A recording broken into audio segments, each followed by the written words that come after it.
안녕하세요. 저는 40대 초반 여성입니다. 오늘은 3년 전 기막혔던 제 이혼설을 하나 말씀드려 볼까 해요. 저에게 이혼은 저를 위한 가장 중요한 선택 중에 하나였지만 동시에 아픈 상처를 가져다 준 사건이기도 해요. 결혼할 때는 100년해로 할 거라고 맹세하며 다짐까지 했지만 그것도 두 사람 모두 그렇게 원해야만 가능하더라고요.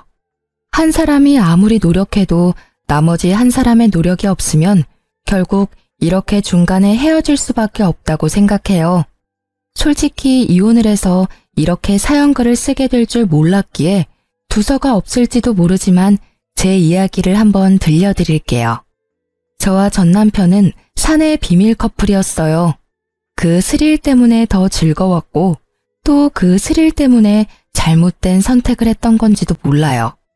결혼 당시에 남편은 결혼에 대한 준비가 된 상황은 아니었어요. 쥐뿔도 없다고 하죠. 정말 아무것도 모아놓은 돈이 없었거든요. 게다가 시댁도 우리에게 원조를 해줄 수 있는 여건은 아니었기에 오롯이 저와 남편이 모두 해결해야 했어요. 처음에는 제가 모은 돈에 남편 이름으로 대출을 받아서 아파트를 사려고 생각했어요. 그런데 하루는 아버지가 저희를 부르더니 남편에게 돈을 빌려주겠다고 하시더군요. 저는 놀라서 우리끼리 하겠다고 했지만 아버지는 딸 시집 가는데 마음고생 시키고 싶지 않다며 남편에게 돈을 빌려주고 나중에 갚으라고 했어요. 대신 이자는 받지 않을 테니 편하게 너희들 돈 모으라고요. 그때 정말 아버지에게 얼마나 고마웠는지. 결국 남편은 그렇게 하기로 하고 저희는 자가로 집을 마련했어요. 그렇게 행복할 줄만 알았던 저의 결혼 생활은 조금씩 삐그덕 이상한 길로 빠져가고 있었어요. 사람들이 말하길 결혼과 연애는 다르다고 하잖아요. 그 말이 제 남편에게는 딱 맞아서 연애할 때는 좋았던 모습들이 결혼 후에는 나쁘게 변해버렸거든요. 남편은 밖으로 돌아다니는 걸 무척 좋아해서 친구들과 사람들을 자주 만나곤 했어요. 가끔 저도 남편과 함께 밖으로 돌아다니며 사람들도 만나고 구경도 하고 맛집도 찾아다녔어요. 그런데 결혼을 하고 나서도 남편은 바뀌지 않았어요. 아니, 오히려 더 밖으로만 나돌아다닌다고 해야 하나? 집에 들어오는 걸 무척 싫어하는 사람처럼요. 거기에 슬슬 지치는 건 저였어요. 하루가 멀다하게 벌어지는 회식과 술판, 친구들과의 만남 등 남편이 그럴수록 저는 점점 독수 공방의 시간이 길어지고 있었어요. 게다가 결혼 3년, 4년이 넘어가면서 불임에 대한 걱정도 커져가고 있었어요. 결혼 4년 동안 자연임신이 한 번도 되지 않았던 저는 손주를 원하는 시모의 눈치를 심하게 봐야 했어요. 그 탓인지 애는 더 생기지 않고 결국 심각하게 산부인과 진료를 생각하게 됐죠. 시모의 상황에 난임센터를 방문한 저는 일단 자연임신을 시도해보자는 의사의 말을 듣고 산부인과에서 정해준 날짜만 손꼽아 기다리고 있었어요. 그날 저녁 따라 남편이 또 늦더라고요.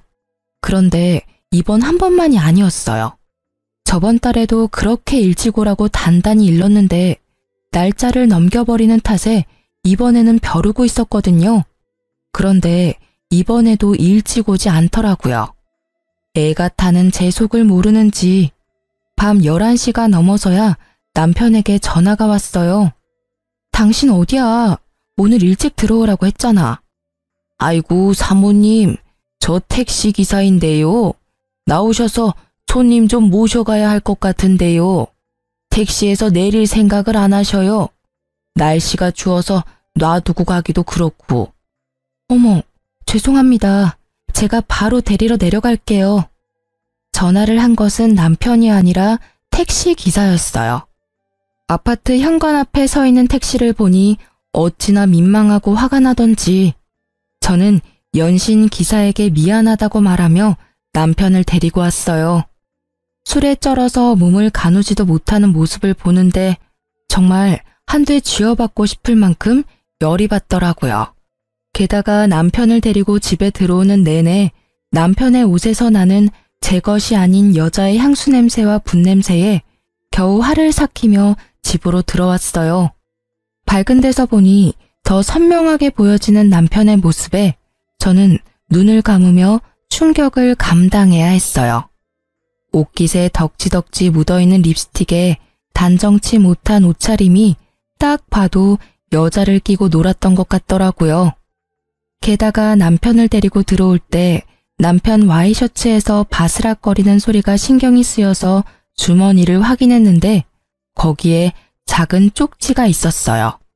연락처 하나와 여자 이름이 적혀 있고 옆에는 하트 표시까지 딱 찍혀 있더라고요. 저는 그 연락처를 일단 다른 곳에 베껴 적어두고 남편 코트를 벗겼어요. 그리고 저는 한 번 더 열이 오르는 것을 느껴야 했어요. 양말이 거꾸로 신겨져 있었거든요. 일을 하면서 양말을 다시 신었을 리 없고 설사 100번 양보해서 다시 신었다 하더라도 제정신이라면 거꾸로 신었을 리 없었겠죠. 차라리 양말이 없었다면 제가 덜 화가 났을지도 몰라요. 애를 가지고 싶어 오매불망 남편만 기다려야 하는 제 사정이 이렇게 비참하고 짜증나는 일이 되어버려 저는 그날 분노의 눈물과 우라를 삼키며 잠도 제대로 못 잤어요. 그리고 다음날 아침 남편이 눈을 뜨자마자 저를 부르더군요. 여보, 나 물 좀 가져다 줘. 술이 안 깨네. 어제 숙취 해소제도 먹었는데 늙었나 봐. 뭘 잘했다고 눈 뜨자마자 마누라 부르며 물을 찾는지 저는 열이 받아서 냉수를 컵 가득 받아서 비몽사몽한 남편 얼굴에다가 확 부었어요. 아, 차가워. 지금 뭐 하는 짓이야? 당신 미쳤어? 갑자기 물을 뿌리면 어떡해? 뿌릴만 하니까 뿌렸지. 지금 당장 냉수 마셔도 정신 못 차릴 것 같으니까 내가 뿌려준 거야. 정신 똑바로 차리고 이야기하라고. 무슨 이야기를 해? 아, 어제 늦어서 그런 거야? 오랜만에 친구가 연락 와서 한잔 좀 했어. 그런데 그게 이렇게까지 아침에 물벼락 맞아야 할 일은 아니잖아. 그것도 이유 중에 하나지. 내가 먼저 약속을 잡았는데 당신이 내 약속을 지키지 않았으니까. 화가 나는 건 당연한 거야. 근데 그건 좀 덜 중요한 이유야.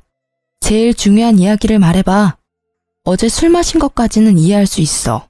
그래, 네가 술 마시고 저녁 늦게까지 탱자탱자 노는 게 하루 이틀 일은 아니니까. 근데 그 꼴은 뭐야? 와이셔츠에 묻은 립스틱에 양말은 거꾸로 신었더라? 나 몰래 바람 피우니? 아니지. 나한테 나 바람 피웁니다 하고 시위한 거니? 이건 그냥 별거 아닌 거야. 친구랑 놀면서 도우미 좀 불렀어. 걔네들 뭐 치근덕대는 거 다 알잖아. 양말은 술에 취해서 내가 벗었다가 다시 신었던 거 같은데. 근데 그렇다고 내가 바람 피웠다고 하기엔 약하잖아. 다들 부르자고 난리인데 내가 싫다고 할 수는 없잖아. 그래서 내가 바른 사람을 만나라고 했지. 결혼했으면서 미혼 친구들하고 친하게 지내고 그러면서 여자나 만나고 말이지. 그리고 왜 매번 도움이나 부르는 친구들하고 노는 거야?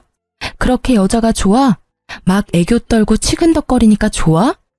당신 친구들은 그래도 돼. 결혼도 안 한 싱글이니까. 근데 당신은 결혼까지 했으면서 집에 있는 내 생각은 안 해? 이젠 내 교우관계까지 관리하려는 거야? 제발 좀 그만해. 어떤 친구와 어울리든 그건 내 자유라고. 그래, 솔직히 나도 어제 일찍 오려고 했어. 그런데 별로 그런 마음도 안 들고 친구가 연락 왔으니까 잠깐 갔다 온 거야. 그렇다고 당신이 나한테 이렇게까지 화내는 건 나도 좀 억울한데? 솔직히 애 가지자고 날짜 정해서 관계하고 그러는 거 정말 짜증나는 일이거든? 뭐 내가 종마야? 내가 씨나 뽑아내는 기계냐고. 마음이 동해야 하는 거지. 이걸 강제적으로 막 날짜 시간 정해서 하고 그러는 건 너무 인위적이고 감정 없는 것처럼 느껴져서 기분 나쁘다고. 남편의 말에 저는 너무 어이가 없어 제가 잘못 들은 줄 알았어요. 너 그게 사랑해서 결혼한 여자한테 할 말이니? 내가 룰루랄라 즐거운 마음으로 날짜 시간 정해서 하자고 한 건 줄 알아? 병원에서 그렇게 하라잖아. 내가 왜 애를 가지고 싶은 건지 모르겠어? 당신과 내 아이니까 가지고 싶은 거야. 그리고 애 갖는 게 내 생각 때문만은 아니지. 어머님은 요즘 매일같이 전화하셔서 애는 생길 것 같냐? 이번에는 생길 거다. 태몽을 껐는데 소식 없냐? 매번 그런 말만 하신다고. 당신한테 그런 말 안 하시니까 당신은 내가 얼마나 스트레스 받는지 모르지? 진짜 이런 면이 너무 마음에 안 드는 거야. 약속 거절 못하는 거 이해할 수 있어. 그런데 기분 나쁘다면 어쩔 수 없지. 사랑도 없는데 왜 살아? 여기서 끝내 그냥. 나는 당신하고 헤어져도 어차피 아쉬운 거 하나 없어. 내 말이 끝나자 남편의 당당하고 짜증나던 얼굴이 조심스럽게 바뀌더라고요. 그럴 수밖에 없죠. 저는 정말 아쉬운 게 하나도 없었으니까요. 사내 연애였지만 제가 이미지에 타격을 받을 일은 전혀 없잖아요. 잘못을 이 사람이 했으니까요. 부서도 달라서 자주 마주칠 일도 없거든요. 게다가 이 집은 어차피 아버지와 제 돈으로 산 집이니 지금 당장 이혼하더라도 남편은 유책 배우자가 돼서 집 소유권 주장은커녕 위자료만 더 내야 하거든요. 그걸 이해한 건지 남편이 제 눈치를 보더라고요. 당신 와이셔츠에 쪽지 하나 들어가 있었거든? 예쁜 여자 이름 하나랑 연락처, 그리고 하트 모양까지 있지. 도움이라도 이런 식으로 개인적인 전화번호 주고받으면서 만나면 외도가 아닐 리가 없잖아. 아니면 내가 이 전화번호로 전화를 한번 해볼까? 유부남 꼬셔서 뭐 하려고 했냐고. 혹시 또 모르잖아. 당신이 결혼 안 했다며 총각 흉내 냈다고 이야기해 줄지도 모르지. 당신이 오늘 같이 놀았던 친구들 다 솔로잖아. 여보, 미안해. 진짜 뭐든 다 내가 미안해. 솔직히 좀 갑갑해서 집에 안 들어온 거야. 그리고 그 쪽지에 적힌 여자도 어제 처음 만났어. 여러 번 만났으면 연락처를 줬을 리가 없잖아. 그리고 진짜 아무 일 없었던 건 확실해. 술집에서 나와서 바로 택시 타고 집에 온 거야. 그런 모텔 같은 곳 들릴 시간도 없었다고. 앞으로 절대 이럴 일 없을 테니까 이번만 자기가 이해하고 넘어가줘. 응? 진짜 술 취해서 벌어진 해프닝 같은 일일 뿐이라고. 남편의 구구절절한 변명과 핑계에도 제 화는 가라앉지 않았어요. 왜인지 더 심하게 짜증이 나더라고요. 변명 같은 거 다 필요 없고 우리 애 가지는 거 다시 생각해보자. 이 상태로 애 가져봐야 상처는 애만 받아. 집에 매번 늦게 들어오고 친구랑만 노는 아빠, 육아로 고생하면서 신경질만 느는 엄마. 어느 쪽이건 애한테 좋지 못한 건 맞고 당신 말대로 당신 종마 취급 당하는 건 싫다니 그것도 내가 이해해 줄게. 그치만 나도 지금 당장은 당신이랑 즐겁게 살 맞대고 싶은 기분 아니거든? 다른 여자랑 치근덕거린 당신하고 옆에 있는 것도 솔직히 불쾌해. 그러니까 시간을 좀 갖자. 제 말을 들은 남편은 더 이상 아무 말도 하지 않았지만 어느 정도 제 말을 이해하는 것 같더라고요. 그리고 그날 이후 남편은 회식도 친구와의 모임도 모두 자제하고 집에 일찍 들어오려고 애쓰더라고요. 그게 눈에 보이니 계속 화내고 있는 것도 좀 미안해지기도 했고 솔직히 조금 치사한 방법이긴 했지만 남편이 제정신을 차렸다고 생각했기에 마음은 좀 편해졌었죠. 그렇게 성실해진 남편은 매일 제 눈치를 보더라고요. 그리고 그 이후 한 달쯤 지났을까요? 명절 며칠 전쯤 갑자기 아버지에게서 전화가 왔어요. 나다. 미국에 있는 네 오빠 어제 한국 들어왔는데 연락됐니? 어? 오빠 한국 들어왔어? 아, 나한테 연락 먼저 하라니깐. 나 결혼하고 나서는 연락도 잘 안 되더라고. 남편한테 소개시켜준데도 극구 싫다고 해서 우리 그이는 아직도 나한테 오빠 있는지 모르는데 언제까지 숨겨야 될지 모르겠어. 근데 성이 다르니까 소개하면 우리 집 재혼 가정인 거 금방 알 테고. 제가 남편에게 숨기는 것 딱 한 가지는 저희 집이 재혼 가정이라는 것이었어요. 시댁에서 싫어하실까봐 조심스럽게 말한다는 게 아직까지 이야기 못해서 비밀이 되어버린 거죠. 오빠는 어머니가 이혼한 전 남편 사이의 자식이거든요. 서로 아버지는 다르지만 여느 가족들과 다름없이 잘 지내고 있어요. 마음의 준비가 되면 말해. 아직까지는 재혼 가정이라고 하면 싫어하는 집이 더 많아. 그리고 어차피 네 오빠는 미국에서 계속 살 거라고 하던데 한국에는 잠깐 들어왔다가 다시 나간단다. 그 전에 얼굴 보고 회포라도 풀어. 그래도 오랜만에 만나는 동복 오빠인데 할 이야기도 많을 거 아니야. 고마워 아빠. 오빠랑 나 자주 만나게 해줘서 엄마도 엄청 고마워하거든. 일단 내가 오빠한테 전화해 볼게. 오빠 시간 되면 가족 다 같이 밥이라도 먹어요. 내일 시간 비어나요?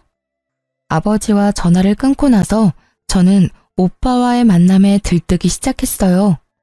오랜만에 보는 오빠라 하고 싶은 말도 듣고 싶은 말도 많았거든요. 오빠가 저를 너무 많이 기특해해서 저도 오빠에게 기댄 적이 많았으니까요. 남편에게 어떻게 이야기할까 고민하다가 결국은 남편에게는 친척을 만나러 갔다 오겠다며 거짓말을 하고 오빠를 만나러 갔어요. 오빠, 오랜만이야. 잘 지냈어? 그럼, 너도 잘 지내지? 나야 뭐 그렇지. 참, 너한테 부탁이 있는데 오빠 한국에서 처리해야 할 관공서 업무가 많거든? 그러니까 나 좀 도와줘라. 몇 년 나가 있었던 탓인지 아무것도 모르겠네. 한 2, 3일 정도 낮에만 좀 도와줘. 그렇게 해주면 이 오빠가 용돈 두둑히 챙겨줄게. 아싸, 용돈이라니. 얼마 만에 받아보는 거야? 역시 내 생각해주는 건 오빠뿐이야. 오빠의 말이 저는 고맙기만 하더라고요. 이번에 보면 또 언제 볼 수 있을지 모르는 데다가 저한테 용돈을 챙겨주고 싶어서 이렇게 안내를 부탁한다는 걸 알고 있었거든요. 어릴 때도 오빠는 저한테 별것도 아닌 부탁을 하고는 꼭 마지막에 알바로 번 용돈을 쥐어주곤 했거든요. 알았어. 연차 쓰고 오빠를 위해 안내역 해줄게. 그래, 그럼 오늘은 식사부터 할까? 그러고 보니 어디 호텔에 괜찮은 레스토랑 생겼던데 거기서 식사나 할까? 거기는 가격이 좀 싼데도 맛집 많아. 내가 우리 동생한테 사주고 싶어서 그렇지. 자, 가자. 저는 오빠와 식사를 맛있게 하며 오랜만에 스트레스를 풀었어요. 식사 마지막에는 저와 남편 선물까지 주더라고요. 한 번도 못 본 매부에게까지 선물을 해주는 오빠의 마음 씀씀이에 너무 고마웠어요. 그렇게 저는 이틀을 연차를 쓰고 오빠의 안내역을 해줬어요. 말만 안내역이고 오히려 가족 여행에 더 가까웠죠. 친정 부모님까지 모시고 맛집도 다니고 오랜만에 느긋하게 시간을 보내니 스트레스가 좀 풀리더라고요. 그렇게 오빠를 미국으로 보내고 며칠이 지났을까 남편이 점점 옛날처럼 늦게 들어오더라고요. 워낙 노는 걸 좋아했으니 어쩔 수 없이 되돌아간다고 생각한 것도 잠시 점점 저한테 차가워지는 느낌을 받았어요. 뭔가 의심스러운 기색이 있어서 벼르고 있었지만 꼬리를 잡을 수는 없었어요. 그런데 그 꼬리가 너무 의외의 곳에서 잡혀버렸죠. 하루는 배달이 왔어야 할 새벽 우유가 아침에 보니 사라졌더라고요. 분명히 업체에서는 새벽에 배달을 했다고 하고요. 평소 우유를 마시지 않는 남편이 가져갔을 리 없다고 생각한 저는 분실 사건이라고 생각하고 범인을 어떻게 잡을까 생각하고 있었어요. 일하는 내내 그 생각을 하다가 아파트 CCTV, 엘리베이터나 계단에 찍혀있지 않을까 하는 생각이 들었죠. 그래서 퇴근하고 불이 나게 아파트 관리사무소로 향했어요. 우유가 없어졌다고 양해를 구한 뒤 저는 CCTV를 돌려봤어요. 그러다가 두 눈으로 믿을 수 없는 광경을 목격했어요.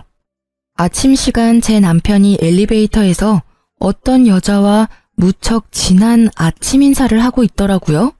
서로의 헤어를 정리해주고 사람이 타니 뒤로 물러나 모르는 사람처럼 있다가 몰래 손을 잡는 모습까지. 이미 제 머릿속에서 우유도둑은 사라지고 없었어요. 두 연놈의 행태가 너무나 충격적이었거든요. 저는 관리사무소에 부탁해서 전날도 그 전날도 확인해봤어요. 그리고 정확하게 상간녀가 누구인지 알게 됐죠. 여자의 얼굴이 너무 눈에 익어서 금방 눈치챘어요. 남편의 외도 상대는 앞집 여자였어요. 아침 시간에 설마 출근할 때 외도를 하지는 않을 거라 생각했는데 상간녀가 앞집이니 그 출근 시간을 더 활용한 거였죠. 등잔 밑이 어둡다는 말이 딱 맞더라고요. 결국 CCTV 동영상을 제 핸드폰으로 찍어놓고 집으로 가 남편을 기다렸어요. 역시나 늦더라고요. 저는 밤이 늦어질수록 거실이 아닌 현관에서 남편을 기다렸어요. 계단식 아파트라 앞집이 보이거든요. 둘이 밖에서 만나다가 들어오려면 같이 와야 하니까요. 그렇게 현관문 앞에서 기다리던 제 눈에 두 사람이 나타났어요. 역시 제가 잘못 본 게 아니라는 걸 확인이라도 시켜주듯 두 사람은 손을 잡고 앞까지 걸어오더라고요. 참 대담하기도 하지. 같은 층에 두 사람의 남편과 아내가 있는데도 저렇게 애정 행각을 하다니. 남편은 여자를 집으로 돌려보낸 뒤 저희 집 도어락 비밀번호를 누르더군요. 우와씨, 깜짝이야. 여기서 뭐 하는 거야? 남편이 놀랐는지 제게 소리치더라고요.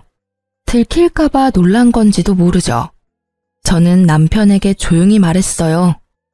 당신 요즘 늦네? 설마 또 바람 피는 거야? 제 말에 깜짝 놀랄 줄 알았던 남편이 잠깐 멈칫하더니 심드렁한 표정으로 그냥 소파에 앉더라고요. 그 여유 있는 몸짓에 차분하게 말로 하려던 제 인내심이 뚝 끊겼어요. 그 태도는 뭐야? 내가 묻잖아. 당신 바람 피냐고. 아, 너 의처증이야? 매번 이런 식으로 나 힘들게 하면 기분이 좀 나아져? 친구 만나고 회식하는 거 좀 줄여줬잖아. 그럼 이쯤에서 만족을 좀 해. 어떻게 모든 걸 너한테 맞추면서 살아? 그리고 내가 이 말까지는 안 하려고 했는데 너야말로 바람 피는 거 아니야? 굉장히 당당하네. 당신은 바람 핀 적이 없고 바람은 내가 폈다는 게 당신 주장인 거네. 그런 이야기를 할 만한 근거는 있는 거지? 어디 이야기해봐. 들어는 줄게. 저는 남편이 이렇게 당당한 이유가 정말로 궁금했어요. 화가 나는 것과는 별개로 무엇을 갖고 있길래 저렇게 자신 있어 보이는가 싶었죠. 제 말에 남편은 자켓 안주머니에서 사진 몇 장을 꺼내서 탁자에 던지더라고요. 그 사진을 보는 순간 저는 어이없음과 불쾌함을 동시에 느꼈어요. 이건 뭐야? 너 나 뒷조사한 거야? 네가? 놀랐지? 그럴 줄 알았어. 바람 피우다가 딱 걸리니까 어때? 나한테 이런 쓰레기 같은 취급받으니까 기분 더럽지? 나도 그랬어. 별거 아닌 일로 사람을 쓰레기 취급하고 말이지. 마누라 바람 피는 거 보니 내가 왜 그렇게 했었나 싶기도 하고 자괴감이 드네. 솔직히 말하면 나를 종마 취급하는 데다 의처증까지 가진 당신이 바람까지 피워준 덕분에 당신은 유책 배우자가 확실해졌어. 반면에 나는 그때 한 번 이후로 별 문제없이 깨끗한 상태잖아. 외도도 하지 않고 얼마나 가정에 충실했는지 알지? 나한테 외도했다고 뭐라 하던 당신이 바람피는 걸 보니 이제 당신한테 질렸어. 그러니까 우리 이혼하자. 남편이 먼저 던진 이혼 이야기에 저는 터져나오는 실수를 참으며 냉정하게 말했죠. 이게 당신 생각이야? 이 사진 한 장으로 나한테 이혼하자고 말하는 거야? 내가 유책 배우자니까 너한테는 잃는 거보단 얻는 게 많겠네? 당연하지. 너한테 책임이 있으니까. 나한테 위자료 주는 대신에 이 집 넘겨주면 원만히 합의 이혼해줄게. 그럼 여기저기 소문날 일도 없고 깨끗하잖아. 그치? 너 지금 머리 제대로 굴렸네? 정말 화가 미친 듯이 나는데 너무 웃겨. 이 사진 한 장에 나한테 다 뒤집어 씌우겠다? 그런 신박한 생각은 어디서 나오는 거야? 그래, 이혼하자. 네가 이렇게 원하는데 해줘야지 않겠어? 나한테도 뭐 나쁜 일은 아니지. 제가 뜬금없이 웃자 남편놈은 그제야 어안이 벙벙한 얼굴로 저를 쳐다보더라고요. 이혼하자는데 웃으니 뭔가 잘못됐다는 걸 알아챘지만 제대로 아는 게 하나도 없으니 말도 못하고 쳐다만 보는 거죠. 당신이 이혼 얘기 먼저 꺼냈으니까 나중에 두말하면 안 되는 거 알지? 나는 절대로 이번 이혼 번복 안 할 거니까 그렇게 알고 있으라고. 우와, 상간남이 그렇게 잘해줘? 이혼하자니까 두말 없이 수긍하는 거 봐라. 나보다 당신한테 더 좋은 조건인 거 아니야? 근데 상간남이 당신이랑 결혼해 준대. 그쪽은 그냥 장난이었던 거 아니야? 한때 부부였던 인연으로 내가 말해주는데 와이프랑 이혼할 테니 결혼하자고 하는 놈들 중에 제대로 된 놈들 없어. 너도 곧 버림받게 될걸? 상간남 신경 쓰지 말고 당신이나 이 집에서 나갈 궁리나 해. 필요하면 용달 정도는 불러줄게. 당신 짐 싹 다 챙겨서 나가주면 좋겠어. 이 집은 어차피 내 거야. 이 집 살 때 네 돈 한 푼도 안 들어갔어. 내가 모은 돈이랑 우리 아버지가 당신한테 빌려준 돈으로 산 거지. 이 집 갖고 싶니? 그러면 일단 아버지한테 빌린 돈부터 갚고 와. 그리고 이 집 살 때 내가 낸 돈 나한테 돌려주면 이 집 줄게. 됐지? 계산을 그렇게 하는 법이 어디 있어? 당신이 유책 배우자인데 어떻게 내가 당신한테 돈을 줘야 하는 건데? 결국 소송으로 가자 이거야? 나는 이미 증거가 다 있다고. 당신이 유책 배우자라는 증거. 사진이 이거 한 장뿐인 줄 알아? 수십 장이나 더 있거든? 아, 그거 100장 1000장 가져와도 그걸로는 내 외도 증명 못해. 왜냐면 이 사진 속에 있는 남자는 상간남이 될 수 없거든. 이 사람이 누군지 자기는 모르겠지만 이 나라 정부는 정확히 알고 있지. 저는 예전에 친정어머니의 부탁으로 발급받아 놨던 어머니 이름의 가족관계 증명서를 남편에게 보여줬어요. 당신은 내가 외동딸이라고 생각했지? 근데 우리 집 재혼 가정이야. 그래서 내 위로 나랑 피가 이어진 오빠가 하나 있어. 그 오빠는 성이 달라. 엄마의 전남편 아들이거든. 이름 어디서 본 것 같지 않아? 내 뒷조사한 사람이 이름 말해줬지? 그럼 답 나왔잖아. 당신이 찍어온 사진에 있는 사람은 우리 오빠야. 누가 일한 건지 일을 제대로 못했네. 친정 부모님이랑 다 같이 밥도 먹고 놀러 가고 그랬는데 나랑 오빠 사진만 딱 찍어온 걸 보면 오히려 당신 엿먹이려고 그런 건가 싶기도 하고. 제 말이 이어질수록 남편의 느긋한 인상이 점점 심각하게 바뀌는 게 참 웃기더라고요. 알아보려면 좀 더 끝까지 팠어야지 이 나쁜 놈아. 나를 유책 배우자로 만들고 이 집 뺏어갈 작정이었어? 근데 이를 어째? 내가 유책 배우자가 아닌데? 당신이 이 집 가져가려고 계획한 거면 빨리 머리 굴려야 할 거야. 내가 가지고 있는 걸 보면 당신은 이 집에서 갖고 갈 수 있는 게 하나도 없을걸?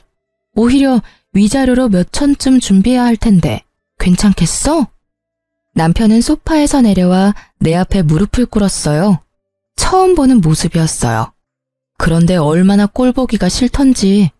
그런 내 생각은 꿈에도 모른 채 남편은 열심히 저에게 빌더라고요. 여보, 내가 아주 잠깐 미쳤었나 봐. 진짜 미안해. 잠시만 내 말 좀 들어봐. 진정하고. 당신, 너라고 하던 남편놈은 불리한 상황이 되니 저를 여보라고 부르더라고요. 가증스러운 놈. 그 모습을 보는데 어찌나 찌질해 보이던지요. 나 지금 지극히 냉정한 상태야. 이보다 더 차분할 수가 없어. 그래, 오늘 이 집에서 나가면 이혼 서류는 시댁으로 보내줄까? 아니지. 앞집으로 보내면 되지 않겠어? 앞집 여자랑 필요 이상으로 친하잖아. 제 물음에 남편 얼굴이 허옇게 질려버리더라고요. 제가 모를 줄 알았나 봐요. 하긴 저도 우유가 아니었으면 영원히 몰랐을 수도 있죠. 역시 앞집 여자 이야기를 꺼냈더니 미안하니 뭐니 변명하려던 남편 입이 꾹 닫혔어요. 그리고는 눈동자만 떼굴떼굴 굴리며 이 상황을 어떻게 빠져나가야 할지 궁리하더라고요. 빠져나갈 구멍을 못 찾게 저는 남편 놈 앞에 CCTV를 촬영한 영상을 떡하니 보여줬어요. 그걸 보더니 눈을 딱 감더라고요. 이걸 변명할 수는 없을 테니까요. 안 들킬 거라고 생각했어? 그래, 나도 몰랐을 거야. 설마 아침에 저렇게 대담하게 바람을 필 줄이야? 정말 뒤통수 제대로 맞을 뻔했지. 그런데 오늘 아침에 누가 우유를 딱 가져가는 바람에 도둑 잡으려다 당신 외도 장면 잡은 거야. 누가 가져간 건지 보면 절이라도 해주고 싶네. 동영상 진짜 잘 찍혔지? 손 잡는 거 보니까 아주 죽고 못 살아, 그치? 이걸 보고도 당신이 유책 배우자가 아니라고 할 사람이 있을까? 근데 관리사무실의 CCTV는 보관기간이 며칠이려나 모르겠네. 그거 확인하면 언제부터 바람핀 건지 확인할 수 있을 텐데. 여보, 진짜 미안해. 내가 진짜 다 잘못했어. 저 여자가 나 꼬시는 바람에 내가 넘어가 버린 거야. 진짜로 만난 지 얼마 되지도 않았고 그렇게 깊은 사이도 전혀 아니야. 나는 그냥 잠깐, 아주 잠깐 바람 쐬는 기분으로 만난 것 뿐이라고. 그러니까 제발 이혼만은 안 돼. 내가 미친놈이었어. 그런 말을 왜 꺼냈는지, 어? 나 여기 나가면 갈 곳도 없어. 제발. 남편은 제 치맛자락을 붙잡고는 울며 불며 매달렸어요. 아까 전에 그 기세등등한 당당함은 어딜 간 건지. 완전히 180도 바뀐 그 모습에 저는 그놈의 손을 뿌리쳤어요. 다 필요 없어. 분명히 이혼 번복 없다고 말했어. 지가 바람 펴놓고는 나한테 뒤집어 씌우고 집을 가져가려고 하다니 어떻게 그런 생각을 할 수가 있어? 이 파렴치한 놈. 네 눈에는 내가 돈이니? 애 안 가지려고 할 때부터 알아봐야 했는데 다 끝났어. 그러니까 당신 짐 다 싸서 지금 당장 나가. 안 나가면 앞집에 당신 짐 다 갖다 줘 버릴 거야. 여보, 제발 앞집에는 알리지 마. 부탁이야. 내가 나갈게. 내가 나가면 되잖아. 그렇게 죽고 못 살아? 얼마나 사랑하면 들키지도 못하게 그래? 근데 앞집에 알리고 말고는 내 마음이거든? 여기서 더 내 기분 더럽게 만들면 지금 당장 초인종 누를 거야. 결국 남편은 이후 찍소리도 못하고 필요한 짐만 챙겨서 나갔어요. 저는 남편의 그 모습이 더 짜증났어요. 앞집에 알리지 말라니. 그 정도로 아끼나 싶었지만 아니었어요.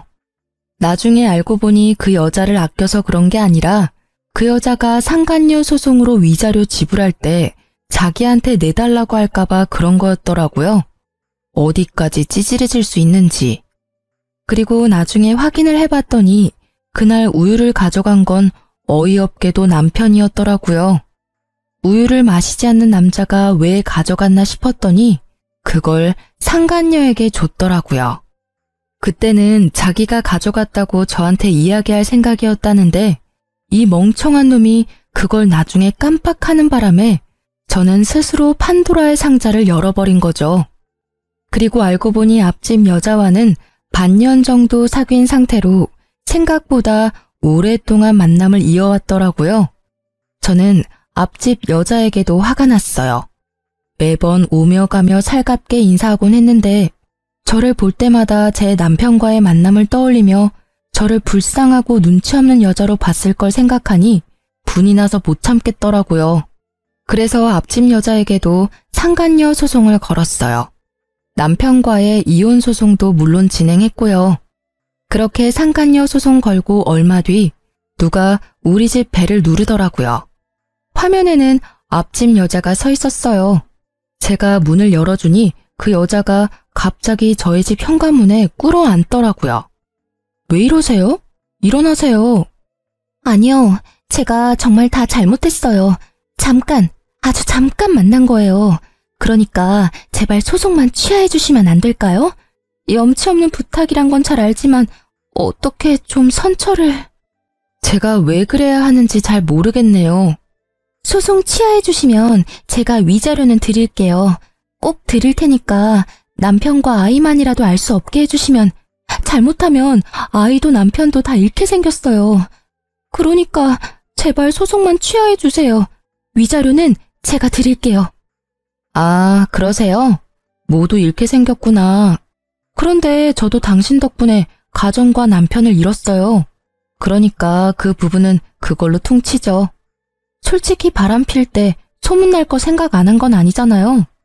그래도 유부남 잘 만나고 다녔으면서 이제 와서 왜 후회를 해요? 후회하지 말고 열심히 즐긴 대가를 받으면 되죠. 제 말에 무릎 꿇고 있던 상간녀가 꿀먹은 벙어리가 되더라고요. 틀린 말은 단 하나도 없었으니까요.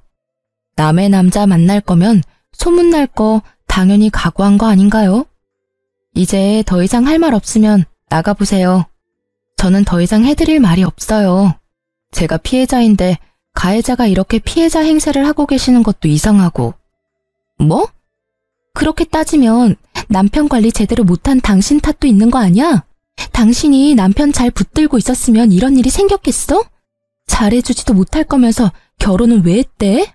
우리 사이 진짜 별거 아니었고 당신이 못해준 거 내가 해준 것뿐이야. 내가 당신 대신해서 당신 남편 위로해줬으면 당신도 소송 정도는 취하해줘도 되는 거 아니야? 엄청난 궤변을 늘어놓는 여자를 어이없는 눈으로 바라보며 제가 재차 물었어요. 상간녀 소송 취하해주면 내가 얻는 건 뭐죠? 아니, 내가 피해자인데 나한테도 떨어지는 게 있어야 하잖아요. 갑자기 다짜고짜 소송 취하라 그러면 제가 아이고 알겠습니다 하고 해줄 줄 알았어요? 줄 수 있는 거? 그러면 당신 남편 돌려줄게요. 그럼 됐죠? 이 아줌마 말하는 것 좀 봐. 미안한데요. 남이 쓰다 버린 건 저도 필요 없거든요. 왜 굳이 그 쓰레기를 저한테 주려는 건지 모르겠네요. 저한테 줄 게 그것뿐이라면 저는 취하지 않을 거예요. 아니, 전 진짜로 당신 남편이랑 깊은 사이 아니라고요. 진지한 마음이 요만큼도 없었고 나한테는 남편이 메인이고 그쪽 남편은 사이드 메뉴 정도예요. 그러니까 그 정도밖에 안 되는 사이라는 거예요. 본인이 그 말 들으면 아주 좋아하겠네요. 근데 어쩌죠? 이야기할수록 점점 소송 취하하기 싫어지네요. 남편분이랑 아이들에게 뭐라고 변명할지 잘 생각해 두세요. 그럼 이만 나가주세요. 주거 침입으로 신고하기 전에. 나사가 하나 빠진 것 같은 상간녀와의 만남을 끝으로 이혼 과정이 빠르게 진행됐어요. 제가 예상한 대로 남편 놈은 제게 위자료를 물어주게 되었고 우리 집에 대한 소유권도 주장하지 못하게 됐죠. 그리고 상간녀 소송에서 상간녀가 저에게 위자료를 지급하라는 판결이 난 뒤 앞집에서는 큰 소리가 자주 나더라고요. 고함 소리와 싸우는 소리, 우는 소리도 나고요. 그리고 얼마 지나지 않아 앞집은 이사를 갔어요. 저는 딱히 이야기한 바가 없는데 아파트에 소문이 났던 것 같아요. 이사 가는 날 상간녀의 모습은 보이지도 않고 상간녀의 남편은 저와 마주치자 고개를 푹 숙이고는 제 얼굴을 보지 않은 채 지나갔어요. 솔직히 상간녀의 남편을 보면서 마음이 편하지만은 않았어요. 제가 소송을 취하했더라면 저 가족은 거짓이더라도 행복을 유지할 수 있었을 텐데 하는 마음도 있었죠. 그렇다고 해서 제가 모든 걸 희생해야 하는 게 당연한 것도 아니잖아요. 정말 외도라는 건 남겨진 사람에게 비참함과 수치스러움을 주는 것 같아요. 그걸 고스란히 느끼고 있는 저였기에 그 상간녀의 남편 행동도 이해는 갔어요. 그리고 전 남편과 같은 회사에 다니는 저는 전 남편과의 이혼을 알리지는 않았어요. 저도 그런 눈빛 받는 게 싫었거든요. 그런데 전 남편의 바뀐 주소지 때문에 직장 내에서 이런저런 추측들이 있었던 것 같더라고요. 물론 저와의 냉랭한 분위기도 한몫했겠지만 제 주소가 그대로인데 남편만 바뀐 걸 보고 뭔가 문제가 있었다는 걸 다들 눈치챈 것 같았어요. 그런데 그 뒤에 진짜 웃긴 일이 있었어요. 같은 부서에서 일하는 직원이 조심스레 저한테 다가와서 말을 걸더라고요. 같은 부서지만 친하게 지내지는 않았고 솔직히 일보다는 소문을 더 좋아하는 성격이시라 조용한 저와는 크게 접점이 없었던 탓에 약간 의아했죠. 그런데 다짜고짜 묻더라고요. 저기, 정말 이혼한 거 맞아요? 네, 맞아요. 솔직히 이제는 별로 말하기 힘든 일도 아니에요. 궁금한 거 있으면 물어봐요. 아니, 궁금한 게 있는 건 아닌데 지금 저쪽 부서 난리 났거든요. 왜요? 요즘에 이혼이 뭐 그리 대단한 이슈라고. 그게 아니라 얼마 전에 이혼 확실하다고 이야기 나왔잖아요. 그 뒤로 그 부서에 그 사람 애인이라고 주장한 사람이 글쎄 3명이나 된대요. 진짜 대단하지 않아요? 어떻게 동시에 3명을 만나죠? 3명이 아니라 최소 5명이겠죠. 저와 상간녀까지 포함하면 말이죠. 아, 이혼 전에 오피스 와이프들의 존재를 알았어야 했는데 그러면 위자료를 몇 명한테 더 받을 수 있었을지도 모르죠. 저는 그 이야기에 웃음밖에 안 나오더라고요. 저와 결혼까지 가지 않았다면 저도 그 수많은 오피스 와이프들 중 하나였을 거라는 생각이 들었거든요. 비밀 연애를 하는 이유가 외도를 숨기기 위함이었다니. 결혼 후에도 그 많은 여자와의 관계를 유지하기 위해서 저녁에 집에 올 시간이 없었던 모양이에요. 그런데 갑자기 그 숨겨진 여자들이 자기가 애인이라고 두 손 들고 나선 이유가 있더라고요. 바로 제가 사는 그 집이 그 남자 소유라고 생각한 것 같더라고요. 그래서 여자들이 바로 기정사실로 만들려고 한 것 같은데 알고 보니 그 애인이 한둘이 아니어서 그 난리가 난 거였어요. 전 남편은 알고 보니 제가 품을 수 없을 만큼 큰 사람이었어요. 애정이 얼마나 많으면 그 많은 여자를 동시에 만날 수 있었는지 제가 이혼한 것도 당연하다는 생각이 들었어요. 아니, 처음부터 인연이 아니었던 건지도 모르죠. 그냥 수많은 여자의 하나로 끝났으면 그렇게 비참한 꼴은 당하지 않았을지도 모르는데. 그렇네요. 근데 이렇게 같은 직장이 있으면 힘들지 않아요? 괜히 신경 쓰이고 그럴 텐데. 제가요? 저는 별로. 신경 많이 쓰이는 사람이 먼저 나가겠죠. 저는 크게 신경 안 써요. 그리고 오피스 와이프가 100명이건 1000명이건 저랑은 이제 관계없는 사람이고요. 그분도 이제는 싱글이니 어떤 여자든 만날 권리가 있죠. 우와, 대단해요. 어떻게 그렇게 쿨하게 생각할 수가 있죠? 본받아야겠어요. 직원에게는 그렇게 말했지만 사실 쿨하다기보다는 이제 그냥 관심이 없어진 거에 불과했어요. 나랑은 연이 없는 사람이고 뭘 하든 나하고 연관될 일 없을 거라고 생각하니 차라리 마음이 편안했거든요. 부서가 달라서 얼굴을 자주 못 보는 것도 다행이긴 했고요. 결국 의자왕으로 등극한 전 남편의 어마어마한 여성 편력으로 그 부서는 그렇게 한바탕 뒤집어지고 전 남편은 천하의 나쁜 놈이 되어버린 채 이후 회사에서 퇴사했어요. 스스로 나간 것으로 되어 있었지만 실제로는 권고 사직이라고 하더라고요. 하긴 결혼한 시기에 바람을 핀 것 정도면 회사에서 개인사로 치부할 수 있겠지만 여직원들이 4~5명이나 한 남자와 연관되면 회사 차원의 일이 되어버리니까요. 그렇게 나가고 어디로 취직했는지 뭐라고 지내는지는 들은 적 없어요. 다만 자주 만나던 친구들과도 만나지 않는다는 걸 보니 어지간히 경제적으로 힘든 모양이더라고요. 이혼했을 때는 정말 별의별 생각이 다 들었거든요. 우리에게 아이가 있었으면 좀 달라졌을까? 내가 좀 더 예쁘게 꾸미고 치장했다면 달라졌을까? 뭐 이런 생각들요. 그런데 그런 생각은 할수록 점점 우울해져 가기만 하더라고요. 사랑이라는 건 꾸며서 되는 건 아니잖아요. 있는 내 모습 그대로를 사랑해줄 사람을 찾아야 하는데 그 남자에게 저는 사랑의 형태가 아니라 돈이었던 것에 불과한 거죠. 가만히 생각해보면 그 집 하나 때문에 저와 결혼한 건 아닐까 하는 생각도 해요.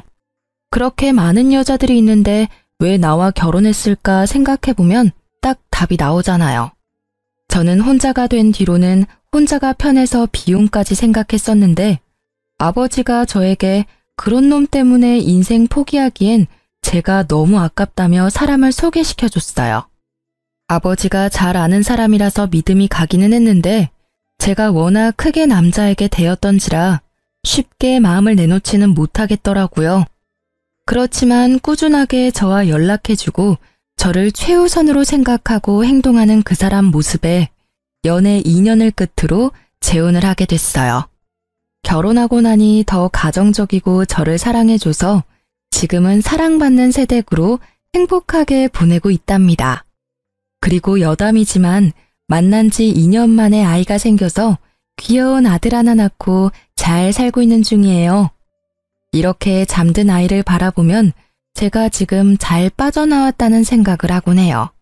저처럼 이혼을 해야 하나 말아야 하나 고민하는 분들이 계시다면 다른 것 말고 나 자신부터 생각해 주세요. 그래야 나중에 나를 지킬 수 있거든요. 글로 쓰다 보니 엄청 길어졌네요. 제 글이 누군가에게는 도움이 되었으면 좋겠어요. 다들 읽어주셔서 감사합니다.